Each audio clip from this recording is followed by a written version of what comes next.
A paz do Senhor, meus irmãos, a leitura diária de quinta-feira, 14 de março de 2024, tem como título: O culto deve trazer edificação.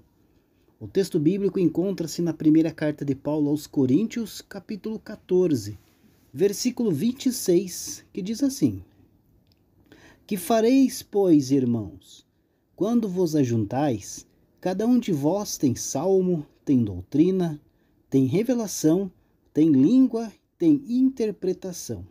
Faça-se tudo para edificação.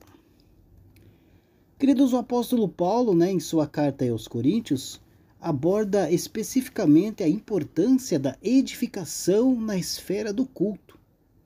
Ele instrui que todas as atividades realizadas durante o culto devem visar a edificação da igreja.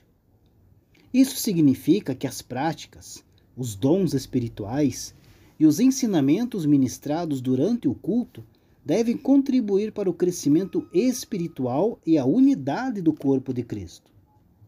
O apóstolo Paulo destaca ainda que os dons espirituais devem ser usados de forma a edificar a igreja do Senhor.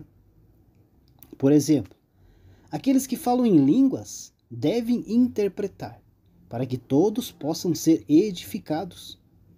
Da mesma forma, todos os dons devem seguir esse critério, contribuindo assim para a edificação mútua dos crentes. Além disso, Paulo enfatiza que os dons ministeriais dados por Cristo à igreja têm como propósito primário a edificação do corpo de Cristo.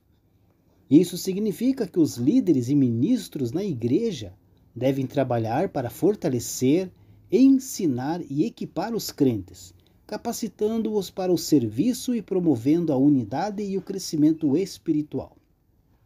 Portanto, queridos, é essencial que tanto os líderes quanto os participantes do culto compreendam que todas as atividades devem ser direcionadas para a edificação da igreja. Isso inclui a escolha de hinos, a pregação da palavra, a administração das ordenanças de Cristo e o exercício dos dons espirituais. O culto cumpre sua função vital na vida espiritual dos crentes e na missão da igreja no mundo, somente quando é conduzido com o propósito genuíno de edificar a igreja. Portanto, queridos, Paulo instrui a igreja que tudo seja feito para edificação. Isso significa, então, que cada elemento do culto, seja a pregação, seja a música, a oração, a comunhão ou a prática das ordenanças, então, devem contribuir para a construção da igreja, para a edificação da igreja.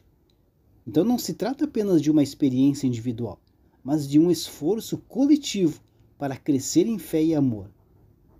Isso, queridos, nos desafia a refletir sobre como nossas próprias ações e atitudes durante o culto contribuem para a edificação da igreja. Estamos participando de maneira que encoraja e fortalece os outros? Nossas palavras e ações estão alinhadas com o objetivo de glorificar a Deus e edificar a igreja? Pense nisso. Deus abençoe a sua vida e uma ótima quinta-feira a todos.